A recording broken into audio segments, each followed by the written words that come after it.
Festa Italiana returns to Rockford tomorrow, and the city has a long history with Italian immigrants. One of those influential people was a reverend who founded a church on the southwest side. Luke Fredrickson from Midway Village is sharing more for Throwback Thursday. Luke, how you doing? I'm doing great. Nice to see you. Nice to see you as well. Yeah. So who are we learning about today? Well, we're learning about the Reverend Father Anthony Marchesano, and it's a timely topic because Festa's coming up, and I'll be enjoying that this weekend. Although I shouldn't be promoting an event that competes with our Roaring 20s days this Saturday, but that's okay. It's a great event. Father Marchesano was foundational in the new and burgeoning, thriving Italian-American community in Southwest Rockford.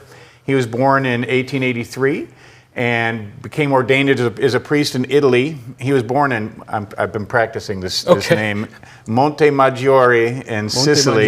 Yes, and he became a priest in 1906 and visited his parents in Chicago shortly afterwards and realized that there was a real need for Italian-speaking priests to the growing Italian-American communities, first in Chicago, and then Rockford's first bishop, Bishop Muldoon, recruited him to come to Rockford to minister to the growing Italian-American community in Southwest Rockford, which numbered about 300 families when he arrived in 1909.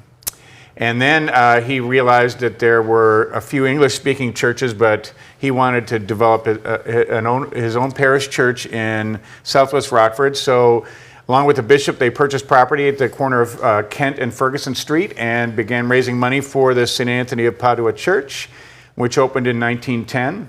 And 5 years later, they added a second floor for an Americanization school.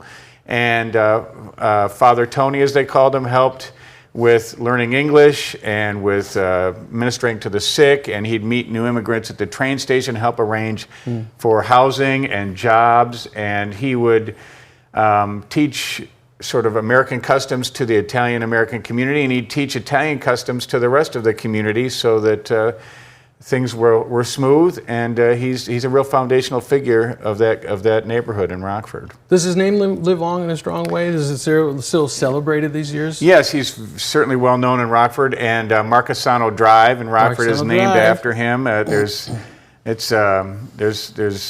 a lot of fond memories for his influence in Rockford. Unfortunately, he didn't live all that long. He died at the age of 46 of kidney disease in 1929.